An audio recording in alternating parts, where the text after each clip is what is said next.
I spent the block one too many times and ended up in a world of hurt. I've got a scenario for you. Say you only have two options when it comes to a relationship. Option one is stay alone and stay by yourself. Option two is you have to spin the block on one of your past relationships. Not a situationship, not someone that you were casually talking to, someone that you were in a full-blown, as committed as you can be relationship. What would you do? Would you stay single, stay alone, stay to yourself, or spin the block? For me, it would be option one. There's no spinning the block around here, and I'm gonna tell you why. Let's talk about it. Welcome back to my channel, lover. Get ready with me while I beat my face forward, and we're gonna talk about to spin the block or not to spin the block. So like I said, I am morally opposed to spinning of the block, and I'm going to tell you why. So back in my younger days, my college days, I had no problems with spinning the block. I don't think spinning the block was a thing in the early 2000s, child. That was like, what's the word? The best practice, basically. That was the norm. To be constantly going back and forth with the same person for years and years and years. I unfortunately fell victim to that. It's like once you start dealing with someone, you never really stop dealing with them at all. You may, like, the capacity of it may change, how often y'all talk and see each other may change, but y'all always deal with each other in some type of way. There's always that potential for y'all to speak again, talk again, do whatever again. I participated in that for a very long time, up until college, so up until my early 20s. And a recent Get Ready With Me, I talked about what I'm changing in my dating life now that I'm basically 45. And how I deal with men in relationships has been heavily influenced by how I was dealing with them in my 20s. And a lot of it really societal, because I don't believe in the boyfriend-girlfriend title thing, and that was really heavy back then. It was like, once someone's your boyfriend or girlfriend, even after you break up with them, they're still considered like your boyfriend or your girlfriend. It's horrible. So I'll give you a quick history about me and spinning the block. So in college, I had this boyfriend, my very first real boyfriend. I have dibbled and dabbled with boys before, but no one ever I really considered my boyfriend, and even that early on in life, I knew I did not want to do the boyfriend, girlfriend thing. It wasn't for me. I don't know. I'm not someone's girlfriend. I'm someone's wife. So I don't need to get boxed into the title of girlfriend, because then I'll forever be a girlfriend. I need to carry myself as someone's wife. So because of that, to avoid being someone's girlfriend, I wouldn't let no one call me their girlfriend. But I got my very first boyfriend in college. He was fabulous. And he's also where I get my preference when it comes to physical appearance with men. He's a dark-skinned man. He's muscular. Now, I have memories of him being tall, but when I sit and I think about it, I don't think he was that tall. Like, I have memories of him being like 6-something, but I'm pretty sure he was like 5'10". He wasn't that tall, really. So he was my first real boyfriend, y'all. It was just back and forth, back and forth, back and forth, back and forth. It was just too much for me, and I don't know how I got caught up in the cycle. Like, y'all, we went back and forth 2 or 3 years. Wow. It was a mess. Let's jump into the makeup real quick. So I already did my eyebrows and got my eyes ready. This is the eyeshadow palette for today. This eyeshadow palette is by Makeup Revolution, and it is Reloaded Neutrals 2. So as you can see, it's pinks and oranges and some shimmers. This palette is mainly mattes. This is a, how many pan palette is this? Let's see, 1, 2, 3, 1, 2, 3, 4, 5. This is a 15 pan palette, and out of the 15 shades, only 5 of them are shimmers. So that's actually a really good mix, because a lot of palettes here lately that they've been coming out with have been either half and half matte, half shimmer, or a majority of shimmer. I actually have a palette from Profusion that's all shimmer, but I think that was by design. So we're gonna go in with this palette. I'm not quite sure if I'm wearing this shirt today. I don't know if y'all noticed, I've been wearing black a lot lately. I did wear white the other day, so I don't know if I'm gonna keep this shirt on. So we're not gonna do my makeup based around this shirt. So we're just gonna do whatever feels right. So let me see. We're gonna do this orange and a shimmer. I think we're either gonna do one of these 3 shimmers. We're gonna put the orange on, and then we're gonna see what shimmer will look nice. So I'm going with my finger. I don't know why I have the brush in my hand. I'm not gonna use it. Well, I might use the brush to blend out the edges. I don't know, we'll see. No, I'm not using this brush. You know, sometimes like brushes, y'all, I feel can take the product off. I don't know if it's because I'm maybe using the wrong density of brush, but sometimes my finger is just a better option. And it's more accessible because it's on my hand. All right, this is the orange. I'm liking it. Okay, so I think, is this a shimmer too? Okay, so I think we're gonna use this peach shimmer here in this corner. Here she is swatched on my finger. I can't wait till I get my cute little vanity. Then our get ready with me's are gonna be hitting for real. All right, this is her one. I think I like it. I'm gonna add some more orange because I got shimmer in the orange, and so it dulled it down some. So with the boyfriend that I was going back and forth with for 2 or 3 years, y'all, I'm pretty sure it was 3 years. It was a long time. So how I met this man, my college boyfriend, he was a Nigerian man, and he was related to a boy that I went to high school with. So the high school boy I went with, he was of Nigerian descent. I can't remember if he was born and raised in Indiana or how he got to Indiana, but I just know my first real boyfriend was his cousin. So like I met him like a happenstance chance. We ran into them, my sister and I ran into him and his cousin at my favorite Chinese place in Terre Haute. Shout out First Walk, I love you for life. The owner, no matter how many years go by of me not going in there, when I go in, she knows exactly what I get. Yes, it's simple. I get shrimp fried rice, but it's delicious, y'all. It's like fresh. Obviously, it's hot because, you know, the rice and stuff is already made. All they do is throw it in the wok and throw your meat of choice in there. So they give it to you hot, and it literally takes like 2 minutes to make. That's one thing I like about it.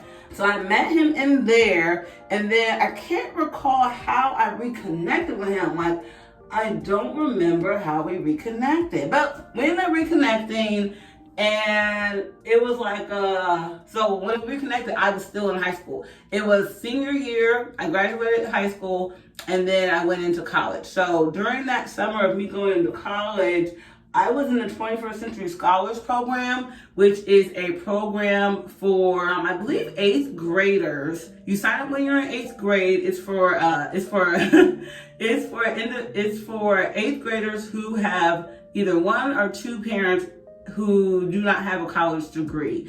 And so you sign up and you get a full ride paid to an Indiana college. So Indiana has a lot of great colleges to offer. I just so happened to go to the college that was in Terre Haute, Indiana. I went to Indiana State University. So that is where college boyfriend was going to college. I can't recall where he even came from. Like, I don't know.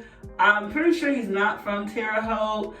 I can't remember how he even got there, but we're like, during that summer, we're like hanging out, and I can't recall if we started dating then or what we were doing, but it was just, you know, fun summer love, a summer love affair, if you will. So we're having fun, getting to know each other or whatever, and things are going fine. So fast forward, I joined the military. This is a story for another day, but I ended up joining the military, and so I was going to be starting college late. So I had to go do my basic training and my job training. So I was gone for 6 or 7 months. So while I was gone, college boyfriend, communication kind of ceased with him. Like, we really didn't speak, which I thought nothing of it. It's no big deal. You know, we're in college, you know, this is what people do. You know, it's whatever. So I left for the Army. I come back. When I come back, it's February. I left in whenever it was, the summer, and I come back February of the next year. I had signed up to live on campus. So my dorm room was it was meant for 2 people, but my roommate never showed up, so I ended up having the room to myself. And so when I got back to college, I decayed where college boyfriend was. He was there somewhere, but we weren't, you know, interacting. So I started interacting with this other young man. And no, wait.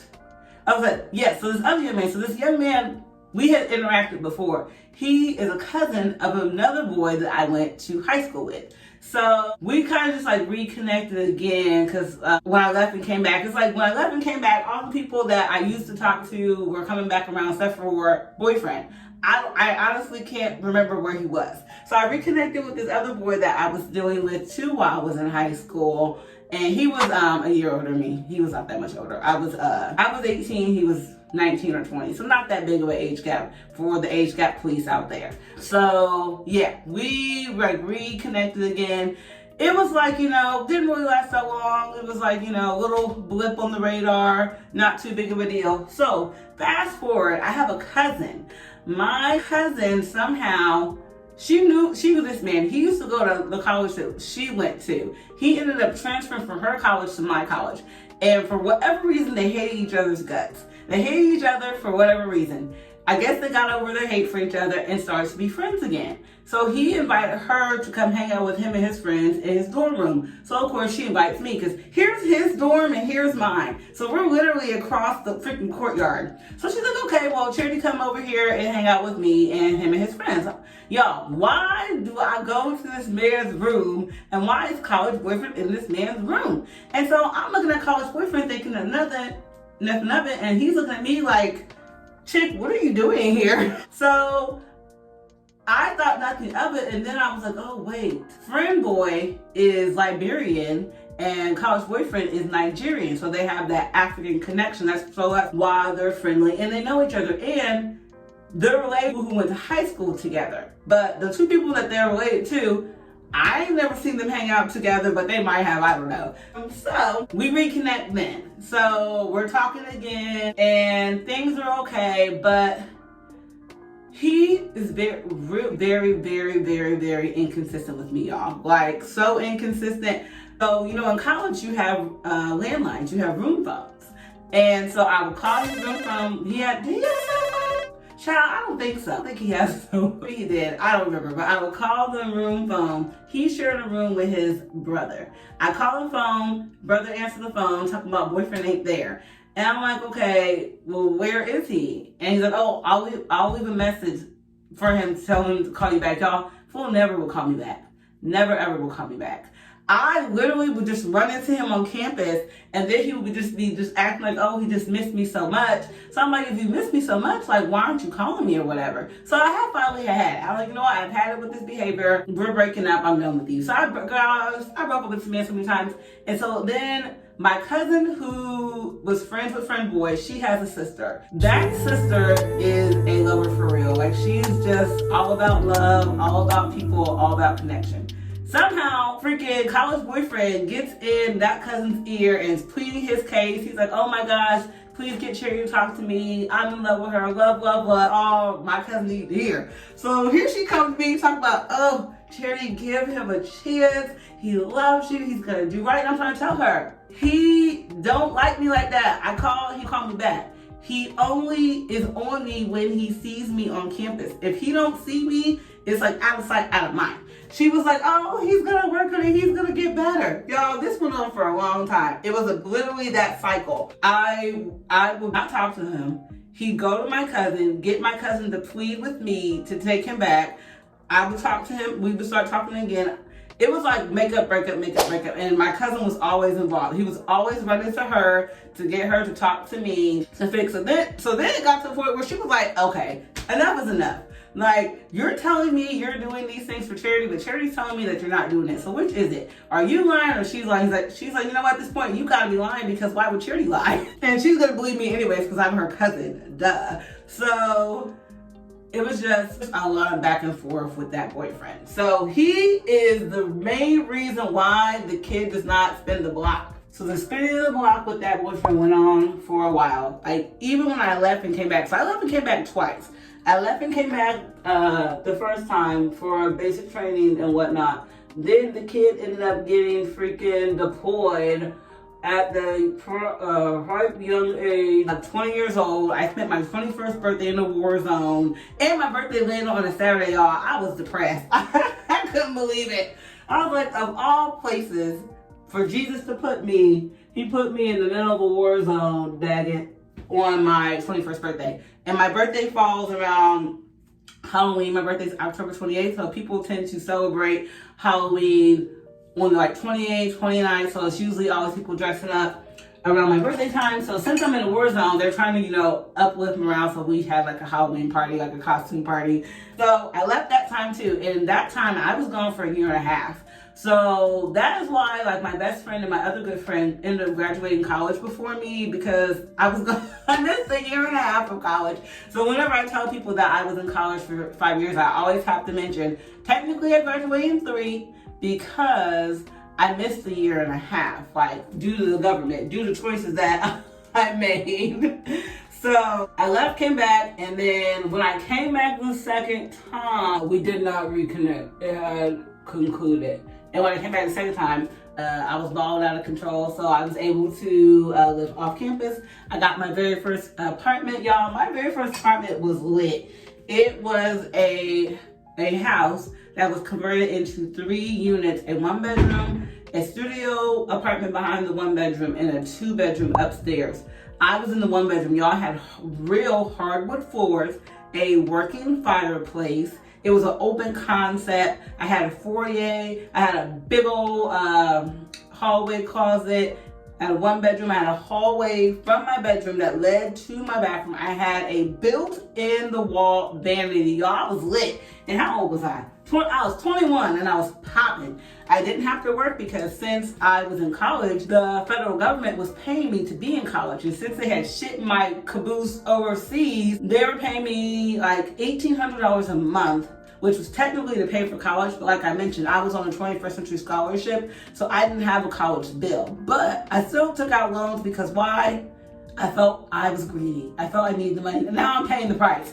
So if you ever have the option, if you ever get a scholarship, y'all, don't get the loan. If you don't need them, you're going to be paying the price for the rest of your life. It's not even worth it. I forgot to mention when I had come back the second time, and during those 2 to 3 years when boyfriend and I were trying to work it out, he had a female friend that, let's just say, she wasn't really in the way of our relationship, but she was trying to get in the way of our relationship.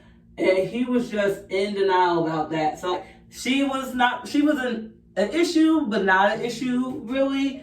And then we had, because our main problem was the communication, was the consistency. Because to me, it's like, okay, you can't really like me that much if we don't really spend time with each other. Like, I call you, I talk to your brother more than I talk to you. Because when I'm calling the room, your brother is always in the room. I'm pretty sure the brother was studying to be an engineer. So his brother was always in the room studying.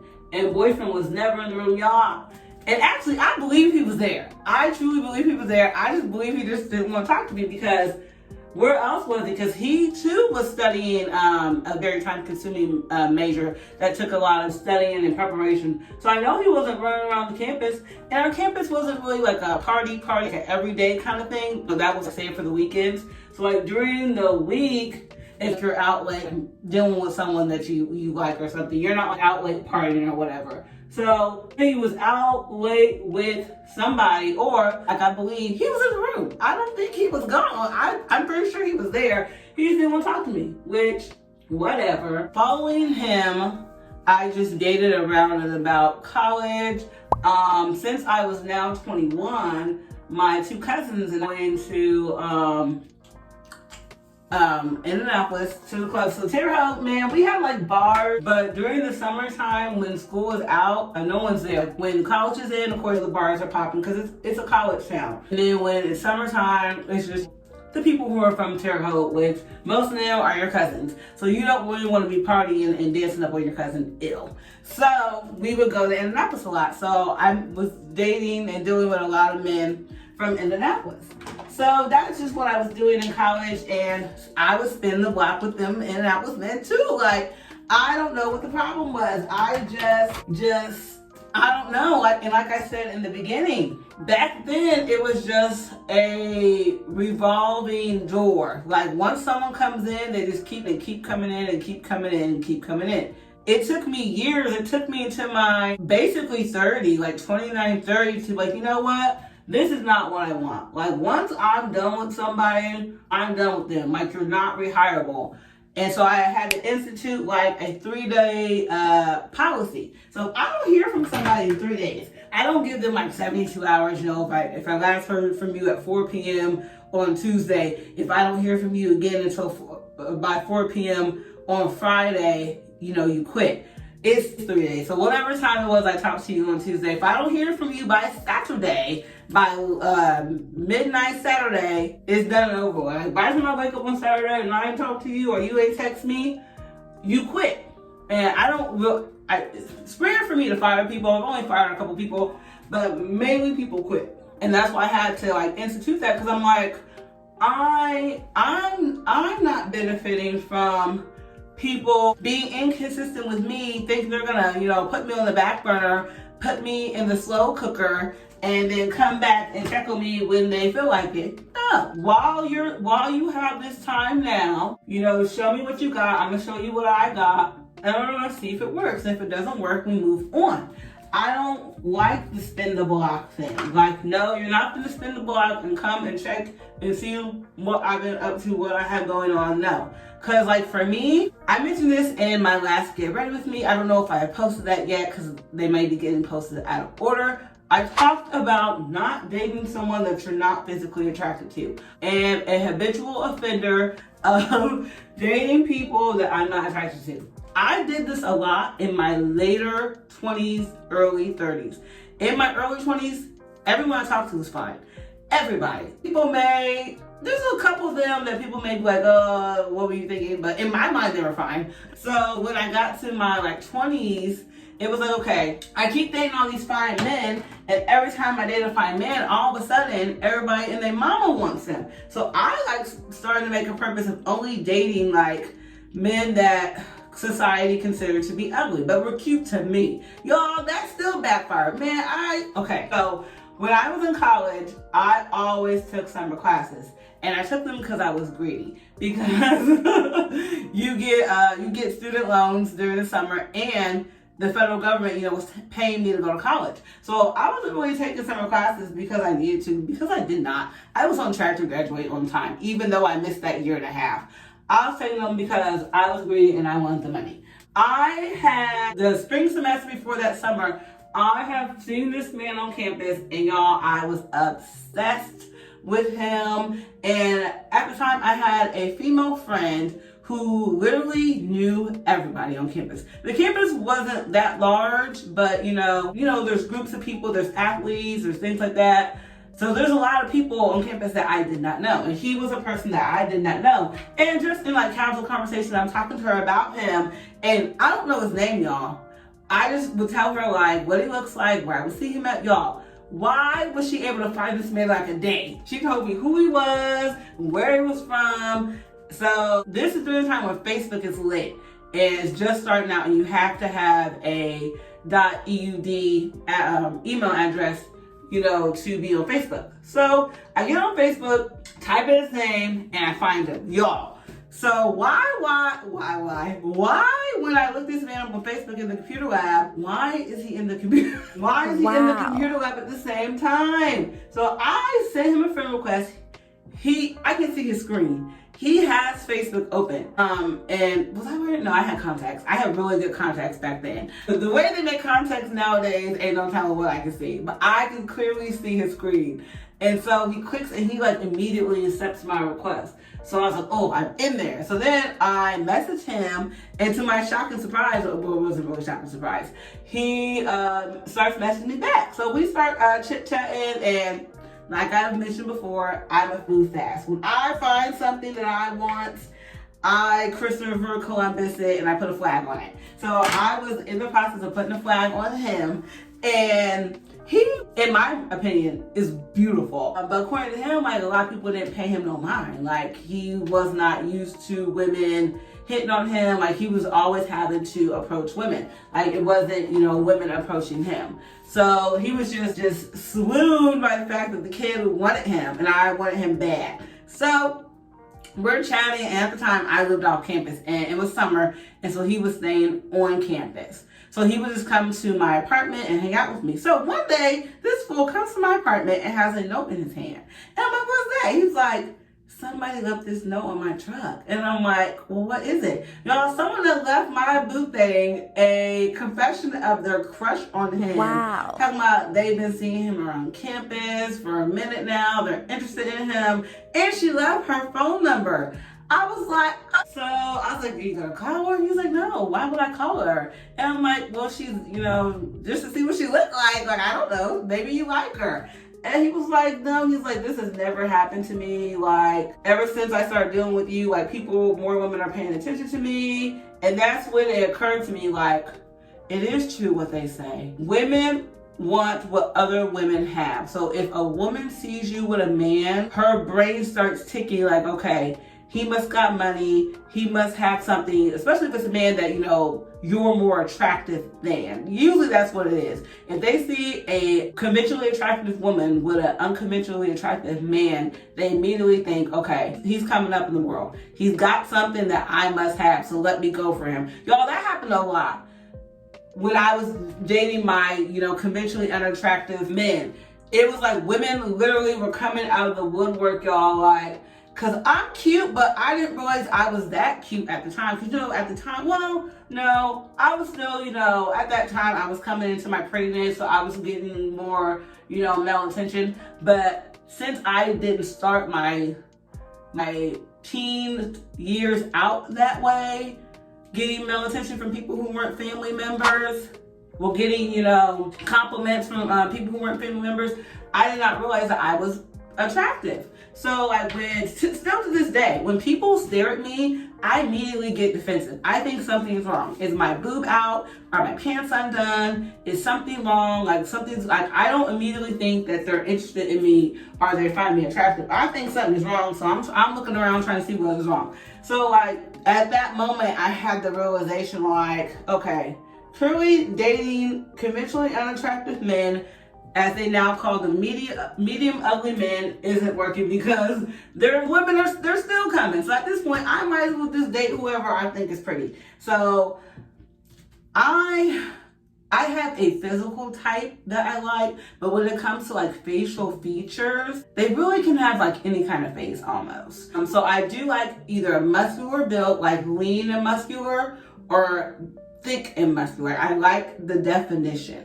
I don't really like bald heads, but I can do a bald head. And I don't really like dreads, but I can make it a set. My preferred hairstyle is a fade or, a little bit of hair so I can grab it and put it in a baby alfalfa. So that is my preferred hair type. So I say all that to say, if you want to date an attractive person, go ahead and date them, because even the medium uglies, the women are going to come out the woodwork and want his ass too. So date whoever you want to date, because I learned my lesson. And even when I was dating the medium uglies, y'all, I was still having a bad habit with the spinning of the block. So let me know in the comments if you're a spin the block kind of person. Why or why not? Like, what led you down that path of spin the block? And what has led you away if you have left that life behind? All right, our base is down. For today's base, we used my Maybelline Perfector 4-in-1 Glow from Maybelline. I use it in the shade 02 Medium, and then we top that with Wet n Wild Tinted Hydrator in the shade Medium Deep. This is the second to the darkest shade that I have seen that I think that they make. So they do make a shade darker than this, and this is one that I can use year round even when I have a tan. So that is good. And this is like a lightweight, if you don't want to do foundation. I save my foundation for Saturdays. For reference, I use the Maybelline Fit Me Poreless matte, the Fit Me Poreless. I do want to try the Dewy because my matte days are over, but this still works for me because I top it with the I use the base of the e.l.f. Halo Glow, so it works. Okay, our concealer is on. We're gonna let it sit down and get tacky. Now is time for, you guessed it, Storytime intermission. Okay. So for today's story time, I'm going to stick with the topic that we've been on today, spinning the block on exes and past flings and things of that nature. So I'm going to tell the story of a time I spent the block one too many times and ended up in a world of hurt. So this story takes place back in my early days and when I very first moved to Indianapolis. So I moved here and I'm in my mid-20s and I'm up in the club. So in Indianapolis, there used to be a club called Trimmers. Y'all, I lived for Trimmers. That was back in my, I still have my ratchet moments. And Trimmers wasn't really ratchet because they had 2 dance floors and 2 DJs. So on the larger dance floor, that's where you get ratchet at. And then if you want to have your lover moment, excuse me, you go over to the smaller dance floor, and that DJ had more like an R&B for the lovers. I'm a lover, so I would go over there. So I'm up in there, I'm being a lover. I can't recall who I was with. Oh, this is at the time where I used to hang out with my friend. I used to hang out with this one friend of mine. So she and I, y'all, there was a point in time where we was in the club Friday and Saturday for like 2 months in a row. I don't know how I had that many outfits. I don't know what we had going on, but we were having a good time. So while she and I are in Trimmers, I meet this man. So when I met him, y'all, he was just taken by the kid. Like, when I say he was calling me the same day we met, he's calling, he's texting. Now at the time I thought it was really cute because that's what I was used to. Innocent. I know I mentioned earlier about college boyfriend where it was like me constantly calling him, but that's not the norm for me. I'm used to a give and take, or even like a give. No, a take, or whatever. Them calling me. I'm used to that. I'm not used to, we only speak if I call you. That's why I have no tolerance for that, because that's not what I'm used to. So with this man, he's just off bat showing all this interest in me. So we go on a date. He's real cool. We're getting along great. And I'm trying to remember when we decided we were going to be in a relationship. I think he decided that we were going to be in a relationship because I still was not a relationship person. But I was like, okay, fine, you can call me your girlfriend if you want, whatever. And so everything's going pretty good for the most part. We hung out a lot. Now at this time, I used to work 3 p.m. to 11 p.m.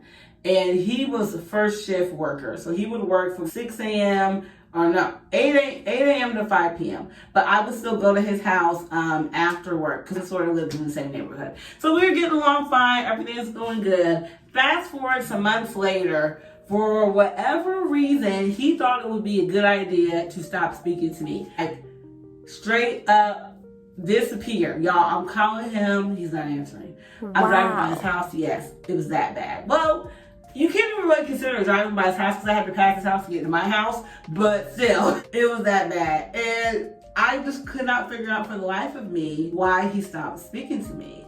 So 3 weeks go by and then he calls me literally in the middle of the night. And normally I'm a heavy sleeper, so I don't know how I heard the phone ring. And he's talking about, I can't remember the lies he was telling, but he just said that he's been busy, he's been doing things or whatever. And he wants to come over the next day, I think it was. So I'm like, I'll think about it. So I do eventually let him come over and we talk and whatever. And for whatever reason, he decides to bring his child with him. Now, I already knew about the child. I had just never met the child. So he brings the child and then he proceeds to say that he's been MIA for 3 weeks because he's had his child. I feel like that was a lie. The lie! There you go. They tied up for 3 weeks with your child. Like, stop the lies. So when he had come back, I didn't want him back. But he just assumed since I was speaking to him again that I wanted him back, but I didn't. So that began the cycle of back and forth. Y'all, I was back and forth with this man for a year.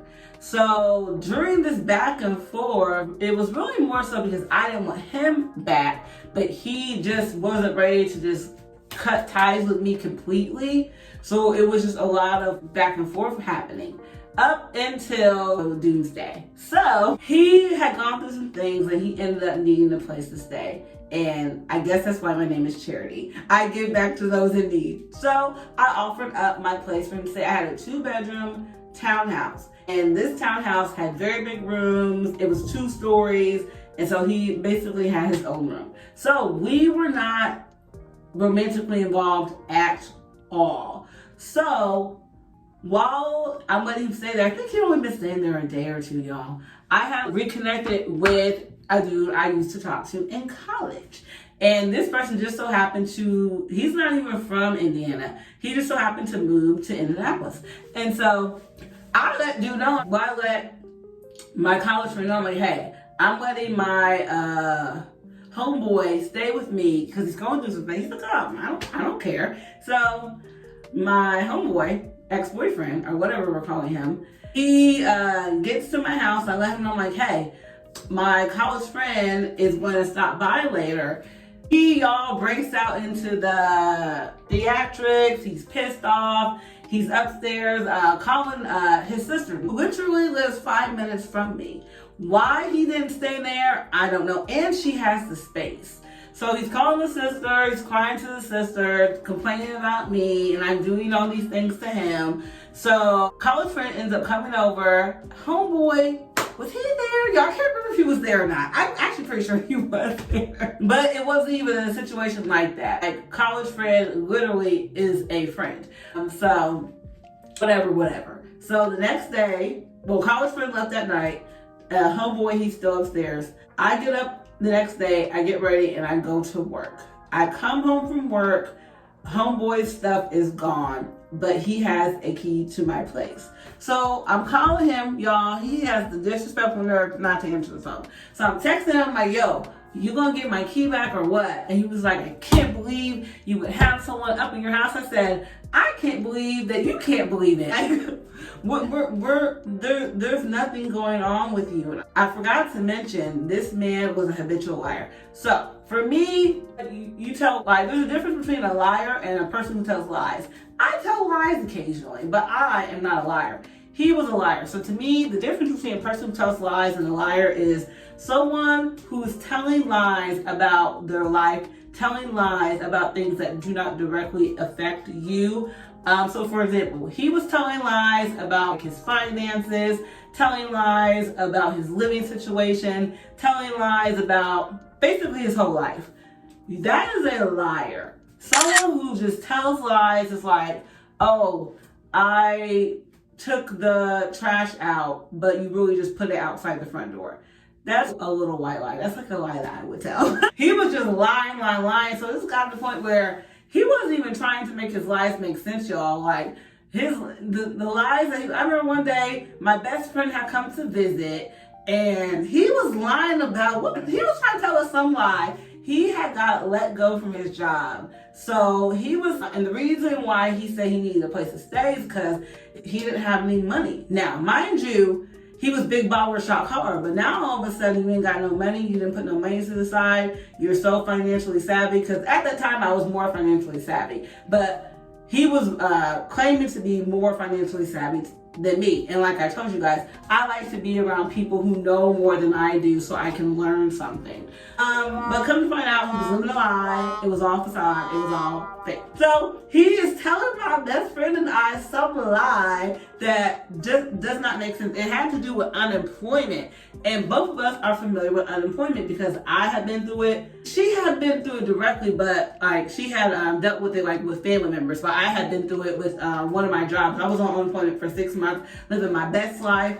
At the time, I was with Future's boyfriend. He paid all the bills, y'all. I was just balling out of control. I was getting money from him, getting money from the government. I was having a good time. So when he was sitting in my face telling these lies about unemployment, she and I were just looking at each other like, just knowing he's lying, but it don't affect us, so we're just gonna let him lie. So he ends up leaving. I'm trying to get the key back from him. He won't give me the key.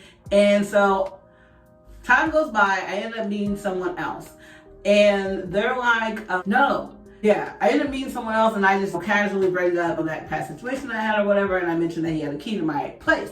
And they're like, you're not gonna get your key back from him? I'm like, for what? What's he gonna do? He gonna roll me and do what? Now, this is one thing I do want to say about me and men. This is why I don't spin the block, and probably why some of them, after they try maybe 2 or 3 times to get me back, they give up, because y'all, I become a different person. When I have decided that I'm done with you, I'm not your enemy, but I'm not your friend. I'm like a stranger. So if I see you out somewhere, you don't see me. I'm invisible.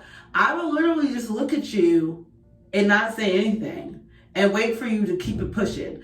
I don't believe in keeping people around who are not supposed to be around. I feel like everyone should do that. So if you're out somewhere and you see someone that you have communicated to, you don't fool with them in that way anymore. You just look at them and just see what happens. I was up in the club once, and this man, I'm probably gonna tell a story about him, and this man that I had went on a date with and just realized he was also living a lie. A lot of these dudes are living lies. He was living a lie. I didn't want to be about his lie. So I'm up at the club, and since I didn't deal with him that long, it did take me a minute to realize who he was when he approached me. So I'm looking at him initially, trying to see who he was, and then he said his name. I said, oh, I remember. In my mind, I'm like, oh, I remember who this is. So I'm just staring at him and waiting for him to go away. And he's just standing there confused. He was like, do you remember me? Blah, blah. And I'm just like, all right, guys. So that concludes my story time intermission on how spinning the block ended me up in a world full of just stress, aggravation, and nonsense. And this is why you too should not spin the block. So let's go ahead and finish my face. We're gonna blend out my concealer, do my bronzer, and then I'll come back when I am almost done. As I progress into my 40s, I am gonna stick with not spinning the block, and I think you should too. Let me know in the comments if you were a spin the block kind of person, and hopefully my stories have inspired you to no longer spin the block, because what are you gaining from revisiting someone who you left or left you to begin? Especially, I really don't believe in spinning the block when someone who left you. Why would you want someone who has told you they don't want you? Like, that is the most insulting thing to do. So it's like, you just have embarrassed yourself by going back to someone who is saying that who has already said that they don't want you. What has changed between then and now? Why they want you now all of a sudden? I feel like when people try to spin the block on me, it's because they think I'm dumb. They want to see how dumb I am. Usually I am dumb when with someone that I like. They don't have many consequences, if any, as long as they're not doing like anything like too disrespectful to me, no violence, no infidelity, no stuff like that. Well, they really can't be unfaithful. But as long as there's no violence and no blatant acts of disrespect, I can be a little bit of a dummy, but I'm a smart dummy. So my thing is, a lot of men spin the block on me because since I was a dummy then, they're like, oh, well, she must still be a dummy. Let me go check and see. So I was a dummy a lot, y'all, in my 20s. Dummy no more. Now that I'm basically 40, I shall not be a dummy anymore for men. So like to this day, when men from years ago try to spin the block on me to see if I'm still dumb, I turn into that person I told you about. I look at them like they're dumb. You're dumb to think that I'm that dumb. Like, yeah, I was dumb then because I liked you, but you took advantage of me liking you and took my dumbness as a weakness and thought you could use it to your advantage and manipulate me. I'm only dumb for people who respect me. I know, oxymoron. So my advice to you is only be dumb for someone who shows you respect. That's the only time that while you're being dumb, you're not going to feel dumb. That's my best way in describing my behaviors when I deal with people that I like and that I feel show me respect. I try not to get disrespectful, so when I realize like, okay, I'm being Bobo the fool, like homie don't play that, I gotta get up and go. And then they come back, or not even months, well, days later, months later, weeks later, they like keep trying. And for me, you weren't trying when I was there being dumb, so I got smart and I left. So why do you want me now? To me, it doesn't make any sense. I'd be really wishing they would leave me alone. And I'll say like a roundabout way, leave me alone, because I try to be nice to people, because I just don't want to blatantly be mean to people, unless they've done something mean to me first. Then, they have to have been mean several times for that to click for me, because I'm very big into karma. I'm very big into treating others how I want to be treated. So before I get wild disrespectful with someone, they had to have been being disrespectful for some time. Unless it's a stranger, because I do get road rage. I turn up quick, and it's not something that I'm working on, because it's not something that causes me damage in my life or anything like that. Things that are holding me back or causing me damage in my life, I'm actually working on.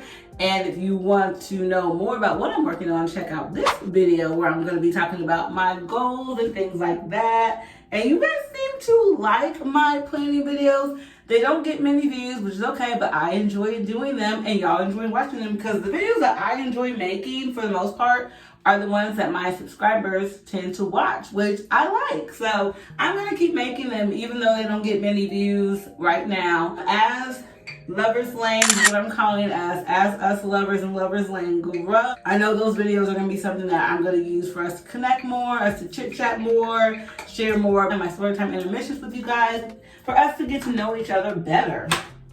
All right, y'all, it's time for one of my favorite parts, blush. So we're going to be using our cream blushes from LA Colors. Here they are in their glory. I'm gonna hold them up to my face to see which one was gonna go better. We're wearing orange eyeshadow today, so are any of these gonna work? One of these might work. Okay, so let's see. So we have the pink, the Tainted Love, no, I need to work on my colors. What is this?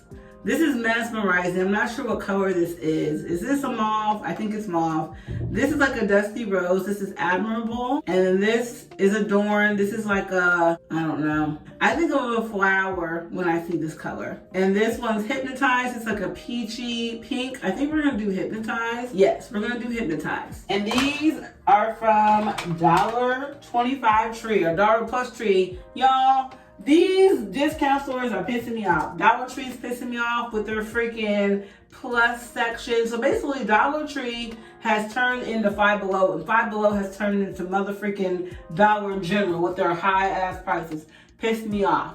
We do need to go to Five Below though, because it's springtime and we need to get some not even colorful, but brighter color throw blankets for the living room. We need to get artwork for our walls. We need to finish this wall. I don't know if you guys remember from a vlog, hopefully you don't. I'm supposed to be using pill and stick wallpaper from Dollar Tree to make accent walls. This wall is supposed to be an accent wall. We're doing backsplash in the kitchen, and then in our studio, aka second bedroom, we're doing an accent wall. Now that accent wall is basically finished. I put my little light up sign that says love that I got from Five Below on there, 5 and above. It was $15.